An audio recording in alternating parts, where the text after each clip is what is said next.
兩三次，即係有人話捐個道場俾我，咁我都唔肯要，因為我就覺得我出咗家，我唔係想擁有任何嘢嘅，即係我係希望盡量將我識得嘅嘢去同人分享，即係我希望係咁。咁我就知道咧，如果我有咗一個道場之後咧，我可能有一半時間要去照顧呢個道場，唔係喺宏法嗰邊。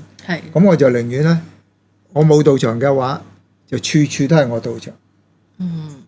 即係譬如話，今晚我喺呢度講嘢，依家呢度就係我嘅道場啦。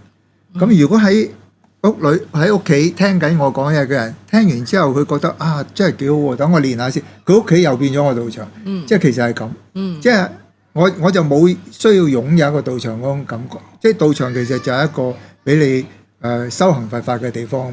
咁而修行佛法嘅地方就任何地方、任何時間都可以咁。只要你有心去做就得㗎啦。